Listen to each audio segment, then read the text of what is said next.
Hello, bienvenue dans ce nouvel épisode de mon podcast, Du miel dans tes oreilles. Bonne écoute. Aujourd'hui, on va parler de la grossophobie. Qu'est-ce que c'est la grossophobie ?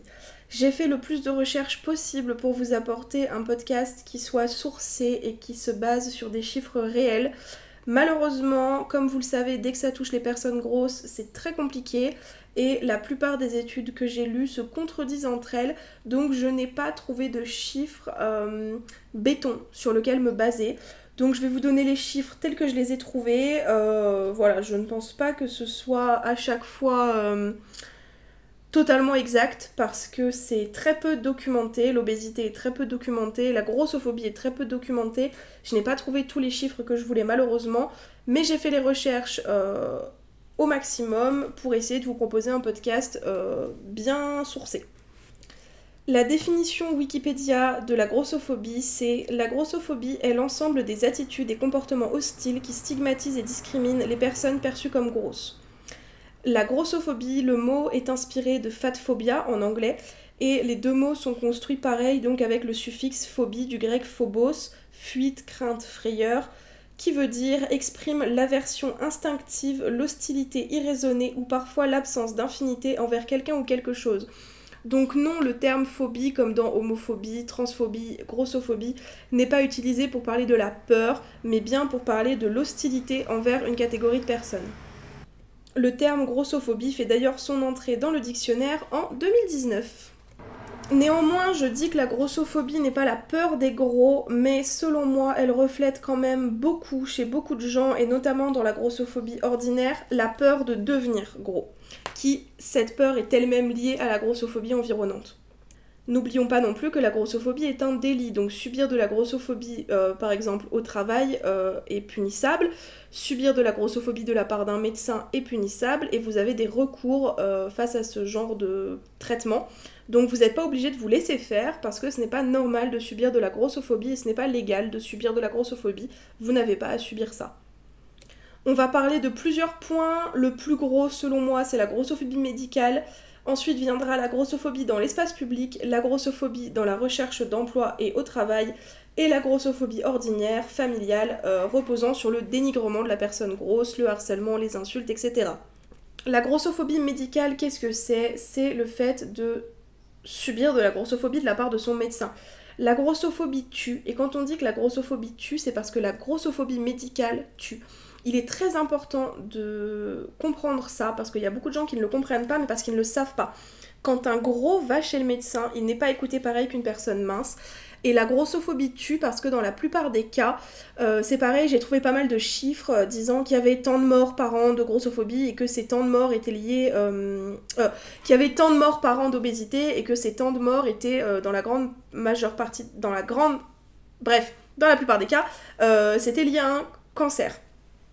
Ce qu'il faut savoir, et vous n'êtes pas sans le savoir, c'est qu'un cancer, plus il est pris à temps, mieux il est soigné. Le problème, c'est que comme les gros ne sont pas soignés et ne sont pas écoutés, les cancers ne sont pas pris à temps, donc ils s'éternisent, donc quand on s'en rend compte, c'est trop tard et les personnes grosses meurent de cancer. Donc il y a des études qui veulent nous faire croire que l'obésité provoque plus de cancers et que l'obésité est donc plus mortelle que d'autres maladies vis-à-vis du cancer, ce n'est pas vrai. La différence, c'est que une personne mince et une personne grosse qui vont chez le médecin en même temps pour les mêmes symptômes, la personne mince se verra plus vite prescrire des examens complémentaires pour vérifier qu'il n'y a rien, tandis qu'à la personne grosse, on va la faire patienter, on va lui dire que de toute façon, si elle souffre, c'est uniquement parce qu'elle est grosse, etc. Donc, en fait, on va avoir un retard de diagnostic qui, dans le cadre d'un cancer, peut être mortel. Prenons l'exemple d'une personne mince qui va chez le médecin pour des douleurs aux poumons. Le médecin va l'ausculter, va lui faire passer, je ne sais pas moi, une IRM, une échographie ou que sais-je, et si cancer il y a, ce sera détecté assez rapidement. Aussi rapidement que faire se peut, bien évidemment, puisque vous n'êtes pas sans savoir que l'hôpital public aujourd'hui va très mal. On pense à tous les gens qui ont voté contre l'hôpital public. Attendez, je bois un coup. Oui, j'ai toujours la haine contre les électeurs du RN. Voilà, tous mes podcasts sont politiques, tout mon contenu est politique, je vous déteste.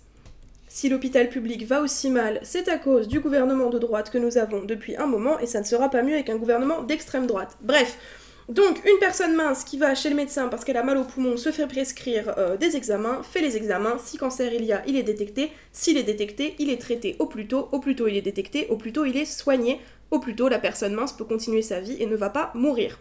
Une personne grosse va chez le médecin pour des douleurs pulmonaires. On va lui dire qu'elle ne fait pas assez de sport. On va lui dire qu'il faut qu'elle perde du poids. On va lui dire que c'est à cause de son alimentation. Elle va revenir, je sais pas, 3 à 6 mois plus tard pour les mêmes douleurs qui se sont peut-être aggravées. Peut-être que là, le médecin va se dire « Bon, ok, d'accord, on va faire un examen. » Le médecin va prescrire un examen. La personne grosse va aller faire l'examen et peut-être qu'à ce moment-là, elle aura un diagnostic et qu'elle pourra être prise à temps. Sauf qu'on enlève... on oublie une partie, c'est que la personne grosse, en se faisant humilier à son premier rendez-vous chez le médecin, ne va pas y retourner. C'est-à-dire qu'elle a rendez-vous le 1er janvier pour des douleurs pulmonaires, on lui dit c'est parce que vous êtes grosse, que vous mangez mal, que vous faites pas de sport, elle va pas y retourner le 1er juin. Elle va laisser passer. Elle va attendre parce qu'elle n'a pas envie de se faire humilier et de ne pas être prise au sérieux encore une fois. Peut-être même qu'elle s'est mise au sport, peut-être même qu'elle a changé son alimentation, peut-être même qu'elle a perdu du poids parce qu'elle a cru le médecin qui lui a dit que c'était à cause de ça qu'elle avait mal au poumon, et peut-être même que ses symptômes se sont aggravés. Et dans ce cas-là, elle va peut-être pas aller chez le médecin parce qu'elle aura peur de se faire humilier à nouveau. Elle aura peur d'être encore trop grosse et que ce soit pour ça qu'elle a mal, etc., etc. Donc ça se trouve, la personne, elle va tenir 1 an, 2 ans, 3 ans avec ses douleurs au poumon. Jusqu'au jour où elle va faire un arrêt respiratoire ou un malaise et que quelqu'un va l'emmener à l'hôpital ou que les pompiers vont venir la chercher. Et ah bah madame, vous avez un cancer en phase terminale, vous allez mourir dans 3 semaines. Donc la grossophobie médicale tue parce que la grossophobie médicale induit des retards de diagnostic. Et dans le cas des cancers, le retard de diagnostic est extrêmement grave. Donc pareil, si jamais vous tombez sur un médecin qui ne vous prend pas au sérieux, changez de médecin. Vous savez si vous avez mal, vous savez pourquoi vous avez mal, vous savez que quelque chose a changé chez vous. Si du jour au lendemain, il y a quelque chose qui change dans votre santé, dans votre douleur, etc., ça fait 10 ans que vous vivez en faisant 100 kilos et du jour au lendemain, vous vous retrouvez à avoir hyper mal au cœur, allez voir le médecin. Il va vous dire que vous êtes trop grosse, dites-lui que vous vous en foutez. En fait, moi je le dis souvent, quand je vais chez le médecin, quand je vais chez un médecin que je connais pas, j'ai tendance à lui dire tout de suite, oui je sais, je suis grosse. Ça fait 10 ans que je suis grosse, ça fait 15 ans que je suis grosse. Le symptôme pour lequel je viens te voir aujourd'hui date d'il y a 3 semaines et j'ai pas pris de poids. Donc aujourd'hui, je veux que tu t'occupes du symptôme, je veux pas que tu t'occupes de mon poids, d'accord ? On va même pas me peser parce qu'on en a rien à foutre. Aujourd'hui, je viens pour que tu me soignes. Et si ce médecin-là, il veut pas te soigner, tu fais une petite lettre à l'ordre des médecins, si tu en es capable, parce qu'évidemment, c'est difficile à faire. Une petite lettre à l'ordre des médecins pour dire que ce médecin t'a refusé de te fournir des examens complémentaires alors que tu es souffrante. Tu vas voir un autre médecin. Et tu vas en voir autant qu'il faut. Et s'il faut, tu vas aux urgences. Et s'il faut, tu vas voir des médecins qui n'ont rien à voir avec ton problème. Mais parce que des fois, les médecins qui n'ont rien à voir avec ton problème, bah, ils vont quand même réussir à t'aiguiller. Moi, ça m'est déjà arrivé pour le SOPK, je vous en reparlerai, de prendre rendez-vous avec un gynéco. Au final, l'hôpital m'a pris rendez-vous avec un chirurgien. Rien à voir. Cette chirurgienne m'en a beaucoup plus appris sur le SOPK que tous les gynécos que j'avais vus jusque-là. Donc vraiment, ne te laisse jamais faire. Si tu sais qu'il y a quelque chose qui débloque chez toi, va voir un médecin. Et si ton médecin t'écoute pas, va en voir un autre, parce qu'on ne va pas se laisser crever parce que des médecins ne veulent pas nous entendre. Moi, aujourd'hui, je le dis et je ne trouve pas de chiffres, malheureusement, parce que ce n'est pas chiffré, la grossophobie médicale tue plus que l'obésité. Je suis désolée, mais selon moi, il y a plus d'obèses qui meurent d'un retard de diagnostic à cause de leur obésité et de la grossophobie médicale qu'à cause de leur poids. Vous êtes d'accord, vous n'êtes pas d'accord, je m'en fiche, mais c'est mon avis. Donc la grossophobie médicale tue, mais il n'y a pas que ça, bien évidemment, parce que quand bien même tu trouves un médecin qui veut bien te faire des examens, quand bien même tu trouves un médecin qui t'a prescrit une IRM, tu vas à ton hôpital du coin, parce que peut-être que tu habites dans un bled paumé et que l'hôpital près de chez toi n'est pas très grand. Moi, par exemple, à Tarbes, je suis pas convaincue de pouvoir faire tous les examens médicaux que je veux. Tu te pointes, et là on te dit « Mais madame, vous êtes trop grosse pour l'appareil !»« Ah, bah qu'est-ce qu'on fait ?»« Mais madame, je n'ai pas de tensiomètre, je sais pas comment ça s'appelle, je n'ai pas de brassard pour prendre la tension qui soit assez gros pour votre bras. Mais madame, le matelas, enfin le lit, la table d'opération n'est pas assez large pour vous. Mais madame, je n'ai pas de fauteuil roulant à vous donner pour que vous sortiez du service, vous êtes trop grosse, vous ne rentrez pas dans le fauteuil roulant. » Donc on est encore sur de l'humiliation et de la non-intégration, et je suis désolée, mais aujourd'hui, en 2024, dans l'hôpital public, dans le système de santé actuel, on a quand même un système de santé qui est censé être réputé, qui est envié par plein de pays, et on se retrouve encore avec des endroits où tu ne peux pas te faire soigner parce que tu es trop gros. Mais on s'en branle. en fait. Que tu sois trop gros, trop petit, trop grand, tu mérites de te faire soigner. Je ne pense pas que les hommes qui fassent 2,15 m aient des problèmes pour passer une IRM. Par contre, les femmes qui font 1,50 m et 120 kg, elles en ont. Et ça, c'est pas normal. Alors peut-être que les hommes grands ont des problèmes pour faire des IRM, j'en sais rien, hein, mais je n'ai jamais entendu ça en tout cas. Donc on est encore sur de l'humiliation, sur du retard de diagnostic et sur un manque de considération. Et encore une fois, ça va pousser la personne grosse à ne pas aller chez le médecin. Si moi demain je vais à l'hôpital pour faire une IRM et qu'on me dit « Non madame, désolé, on n'a pas d'IRM qui peut supporter votre poids, faut que vous alliez à Toulouse. » Tu crois que je vais prendre rendez-vous à 2 heures de chez moi pour aller faire une IRM ? Ça va me démoraliser, ça va me saouler, ça va m'énerver. Je vais pas avoir envie de la faire ton IRM de merde. Sauf que 1 semaine, 2 semaines, 3 semaines, 4 semaines, 2 mois, 3 mois, 6 mois, et tu te retrouves avec une maladie incurable que tu pourras pas traiter parce qu'elle est prise trop tard. Et ça me rend en colère, et je pense que ça peut s'entendre, mais ça me rend particulièrement en colère de savoir qu'il y a des gens qui meurent parce que les médecins ne les prennent pas au sérieux. Et ça ne devrait pas. Aujourd'hui, en 2024, personne ne devrait mourir parce qu'un médecin ne nous a pas pris au sérieux. Personne ne devrait mourir parce qu'on ne peut pas faire les examens médicaux nécessaires. Ok, il y a des gens qui meurent de l'obésité, ok, il y a des gens qui font des infarctus, des accidents cardiovasculaires, il y a des gens qui ont les artères bouchées, patati, patata, d'accord. Mais il y a plein d'obèses qui meurent, mais qui n'auraient pas dû mourir. Donc ça, c'est la grossophobie médicale, entre autres. Nous avons aussi la grossophobie médicale avec des médecins qui vont te dire donc que tout est à cause de ton poids. Hein. Tu vas le voir pour une angine, il te dit que c'est à cause de ton poids. Encore une fois, cercle vicieux, t'arrêtes d'aller chez le médecin, le jour où t'es vraiment malade, il se passe rien. Nous avons aussi des traitements qui ne sont pas adaptés.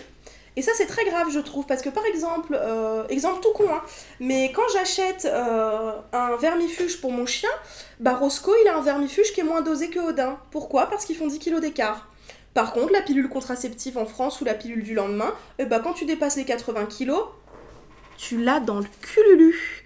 Parce que la pilule du lendemain, au-delà de 80 kg, comme ça, dans l'os, elle fait pas effet. Ou alors elle va faire beaucoup moins effet. Et si t'as de la chance, peut-être que ça va marcher. Mais si t'as pas de chance, ça va pas marcher. Et du coup, après, tu vas subir un IVG. Et tu vas subir des médecins à la clinique ou à l'hôpital pour l'IVG qui vont être désagréables avec toi. Tu vas subir peut-être une table d'examen qui est pas à ta taille, des gens qui vont te faire mal, des échographes qui vont être douloureux avec toi parce qu'il faut appuyer beaucoup pour voir parce qu'il y a trop de graisse. Donc en fait, c'est un putain de cercle vicieux. Rien n'est fait en France pour que les gros puissent se soigner convenablement. Même les médicaments ne sont pas adaptés. Les traitements basiques ne sont pas adaptés. Il y a des traitements, tu le donnes à une personne grosse, ça va rien lui faire. Mais je veux dire, moi la première, tu me donnes un Doliprane 1000 ? Ouais, ok. Tu donnes un Doliprane 1000 à une meuf qui fait 60 kilos, ça va peut-être beaucoup plus faire effet. Tu vois ce que je veux dire ? Forcément, on n'a pas la même carrure, on n'a pas le même poids, on n'a pas autant de sang, on n'a pas autant de graisse, on n'a pas autant de muscles. Forcément, ça se règle pas pareil. Tu peux pas soigner une femme de 60 kg de la même manière que tu soignes une femme de 120 kg. Ce n'est pas possible. Et je ne comprends pas qu'en France, pourtant, ce soit le cas. Les pilules et les pilules du lendemain ne sont pas bien dosées. Dépasser 80 kg, ta pilule du lendemain et ta pilule ne fait peut-être pas effet. Et ça, je trouve ça hyper grave. Et c'est évidemment valable pour plein de traitements. Donc voilà, on tourne en boucle, mais la grossophobie médicale, c'est ne pas avoir de diagnostic, c'est avoir un retard de diagnostic, c'est se faire humilier à l'hôpital public ou chez le médecin ou en clinique, c'est souffrir lors des examens parce qu'il y a des médecins qui détestent les gros et qui vont les faire souffrir. Moi, c'est déjà arrivé que je fasse des échographies et la meuf, elle l'appuyait comme une malade et elle te dit « je vois rien à cause du gras ». Ouais, mais tu me fais mal en fait. Ok, tu vois rien à cause du gras, mais est-ce que tu peux ne serait-ce que t'excuser de me faire mal et m'expliquer gentiment ? Il y a une différence entre me dire je vois rien à cause du gras et appuyer comme un bourrin et me dire excusez-moi je suis désolée mais au vu de votre poids je vais devoir appuyer plus fort que sur une personne mince, j'espère ne pas vous faire trop mal, si ça vous fait trop mal vous me le dites, on arrête et on reprend 5 minutes après. En fait la chose qui manque c'est l'humanité et la bienveillance. C'est pas plus compliqué de prendre les gros en charge que les non gros. Le seul truc qui manque c'est de la bienveillance et chez les infirmiers, chez les médecins etc. des formations et des études en fait. Apprendre aux médecins à traiter les gros, c'est quand même pas compliqué quoi. Il est d'ailleurs important de noter que les gros subissent 5 à 23% de plus de discrimination médicale que les minces. 5% pour les personnes en surpoids et jusqu'à 23% pour les personnes obèses, c'est énorme. Et ça veut pas dire que 23% des gros subissent des discriminations médicales, non. Ça veut dire que 23% de plus les gros subissent de la discrimination médicale par rapport aux personnes minces. Parce qu'évidemment, les discriminations aussi, elles sont liées. C'est-à-dire que si tu es une femme grosse, tu subis plus de discrimination qu'un homme gros. Si tu es une femme grosse racisée, tu subis encore plus de discrimination qu'un homme gros blanc. Donc vraiment, y a des packages en fait. Et je n'ose pas imaginer la détresse que c'est pour une femme grosse racisée d'avoir besoin d'un suivi médical.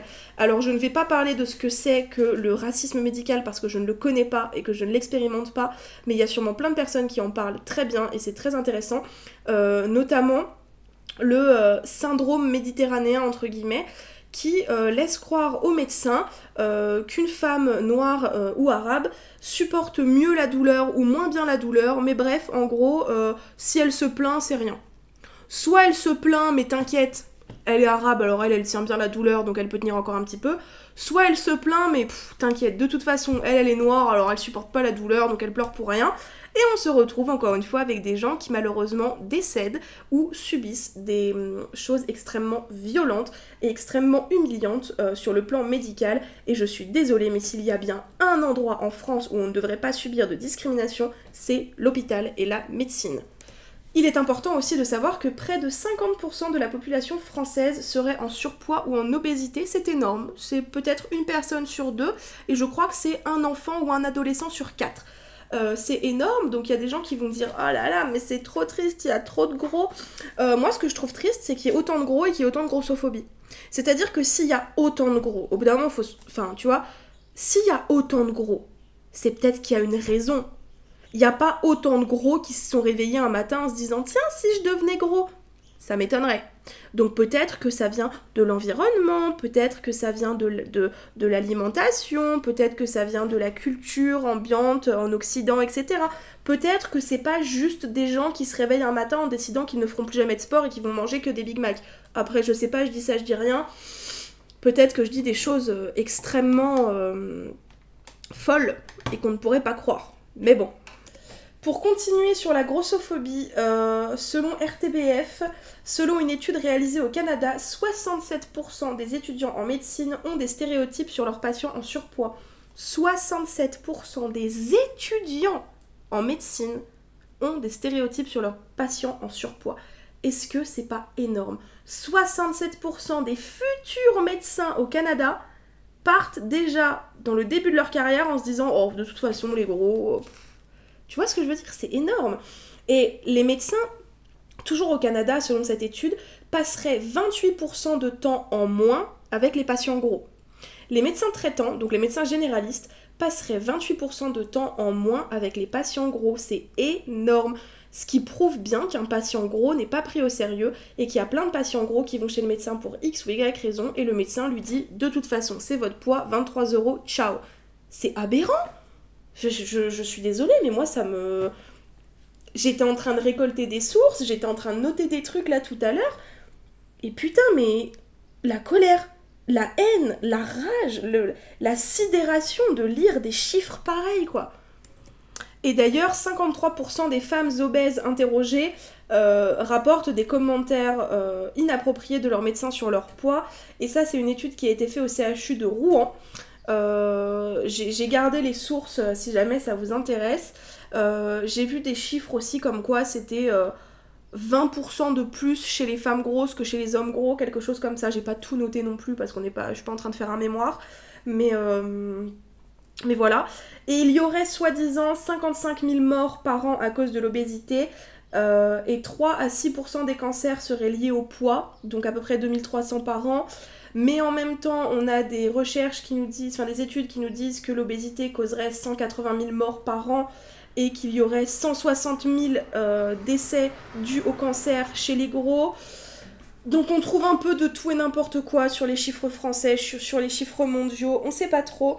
Mais le fait est, donc je vais clôturer là-dessus sur la grossophobie médicale, que la grossophobie tue, que si vous êtes une personne grosse et que vous ne vous sentez pas prise au sérieux par votre médecin, changez de médecin.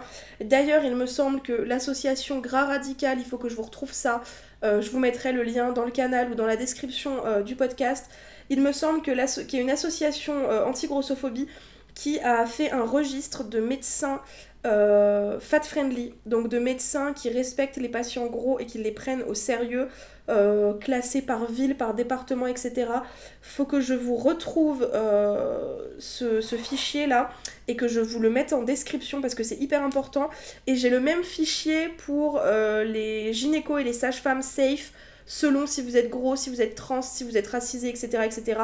Donc il y a des fichiers qui existent pour vous aider à trouver un bon médecin selon votre problématique. Mais est-ce qu'on peut parler 30 secondes de la honte que c'est en France d'avoir besoin de créer des fichiers comme ça parce qu'on n'est pas pris au sérieux et pas bien soigné en France? Je suis en colère. On va passer maintenant sur la grossophobie dans l'espace public et ça va aller un petit peu plus vite. La grossophobie dans l'espace public, c'est pas compliqué, c'est le fait que les gros n'aient pas leur place dehors. Les gros n'ont pas leur place au cinéma, les gros n'ont pas leur place sur les sièges d'avion, dans les sièges de train, sur les sièges de terrasse. Alors encore une fois, on va pas demander à la SNCF de changer 100% de ses sièges de train, on a bien compris que c'était pas possible et que les gros en demandaient trop et que ça coûterait trop cher, blablabla. Mais je suis désolée, quand tu vas en terrasse, c'est pas compliqué de faire 50-50, de mettre des chaises et des fauteuils, tu vois. Tu peux mettre une chaise sur deux qui a pas d'accoudoir, ça te coûtera moins cher. Une chaise, ça coûte moins cher qu'un fauteuil.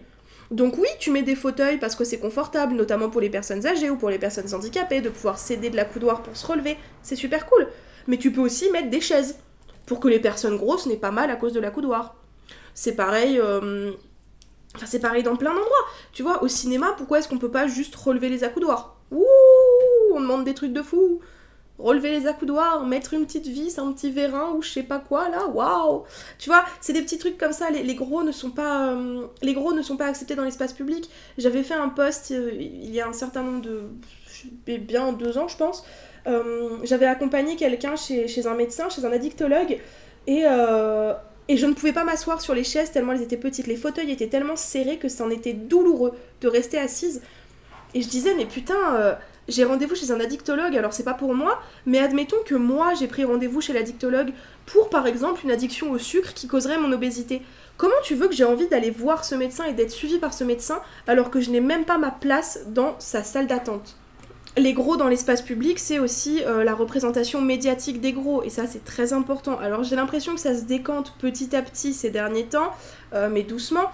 Mais il y a encore ce cliché qu'a la dent dure, que de toute façon, le gros, c'est le pote qui est rigolo.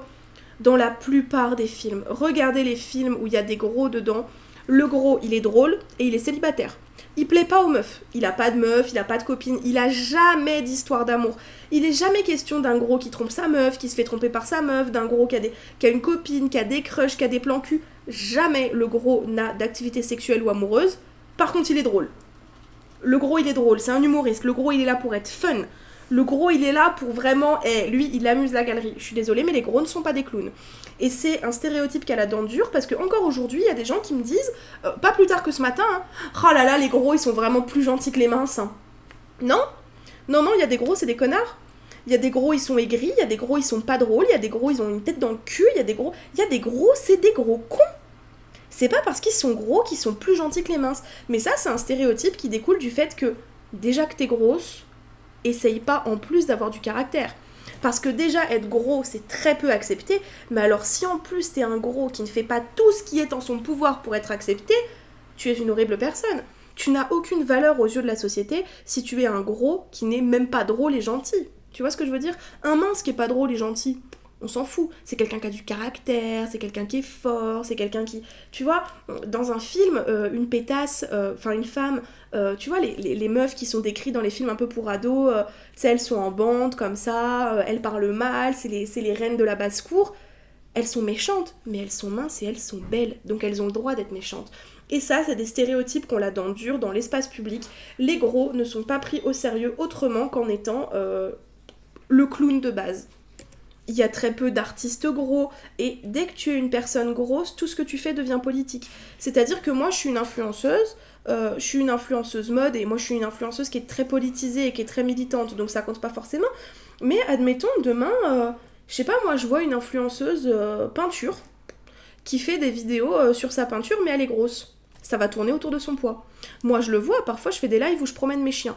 On ne me voit même pas parce que je ne filme que les chiens. Ça parle de mon poids.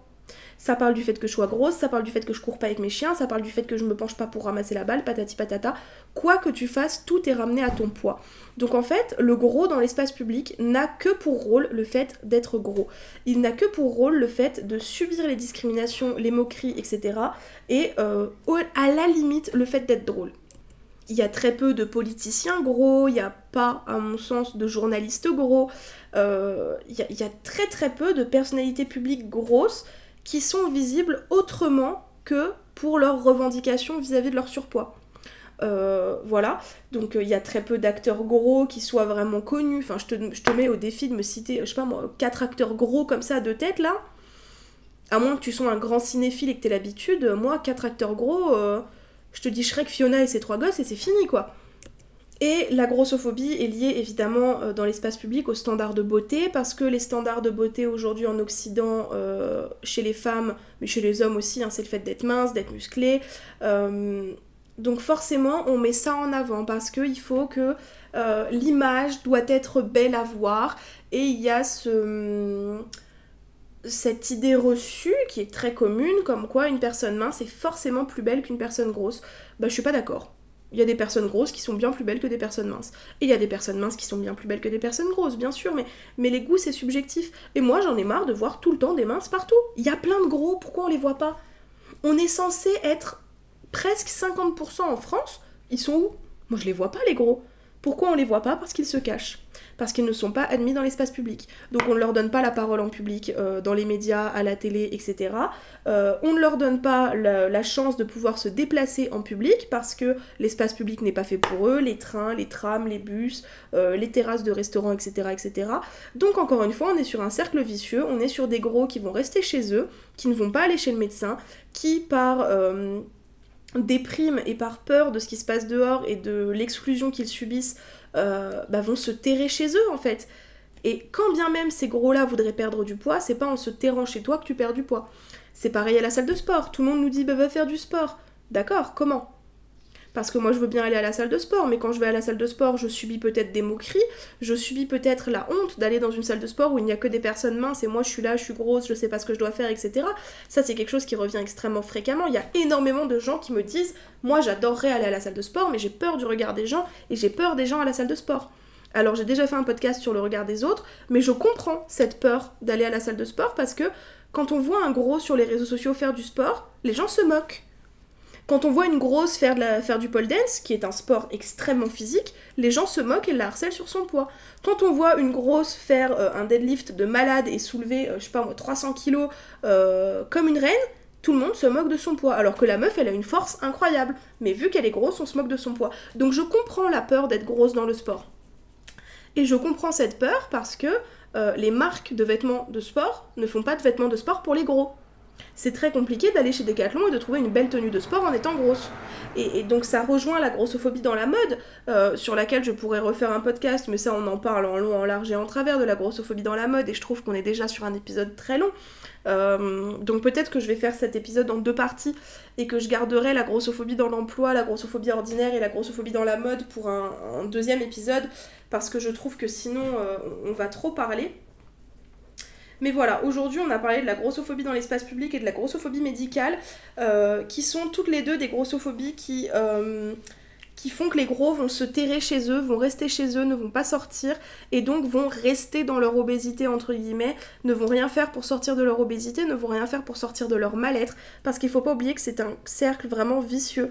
L'obésité, c'est pas le fait de manger et de pas faire de sport, il y a plein de trucs, il y a des centaines de milliers de causes à l'obésité, et c'est un cercle hyper vicieux. Tu grossis, donc t'as peur des moqueries, donc tu sors pas de chez toi, puis en plus ton médecin il est pas gentil avec toi, donc t'as pas envie d'y retourner, mais ça se trouve si tu grossis c'est à cause d'une maladie, mais vu que ton médecin il te prend pas au sérieux, tu peux pas le savoir, donc tu peux pas soigner cette maladie, donc tu continues à prendre du poids, donc plus tu prends du poids, moins tu sors de chez toi, moins tu vas chez le médecin, plus tu grossis, blablabla, blablabla, blablabla, blablabla, et tu te retrouves à être obèse, sans que tu l'aies vu venir, parce que tu as été exclu d'absolument partout. Quand la grossophobie n'existera plus, je vous assure qu'il y aura moins d'obèses. Parce que oui, la grossophobie tue et la grossophobie fait grossir. Et ça c'est pareil, il y a plein d'études qui le prouvent, que le fait de ressasser à une personne grosse de perdre du poids va va psychologiquement lui faire prendre du poids. C'est hyper complexe, vraiment je pourrais en parler très longtemps. C'est pour ça que je vais me couper maintenant parce que là ça fait déjà 30 minutes et après ça va être imbuvable et inécoutable. Donc je ferai une partie 2 de qu'est-ce que la grossophobie. Je ne pensais pas parler autant, mais je suis tellement en colère de tout ça que je suis obligée d'en dire autant. Si t'as des questions, n'hésite pas, je ferai peut-être un format questions-réponses pour le prochain épisode. S'il y a des choses que tu veux que j'aborde dans la partie 2 de cet épisode sur la grossophobie, n'hésite pas à me le dire aussi. Et comme d'habitude, n'hésite pas à liker le podcast, à t'abonner, etc. J'espère avoir tout dit. N'hésite pas à m'envoyer un message encore une fois comme d'habitude et à m'envoyer un mail si tu as des questions ou si tu as des retours à me faire sur cet épisode. Merci à toi d'avoir écouté ce nouvel épisode de mon podcast Du miel dans tes oreilles. N'hésite pas à me donner ton avis et à me suivre et à noter le podcast. Je te fais des bisous, à bientôt pour un nouvel épisode de Du miel dans tes oreilles. Et vive les gros!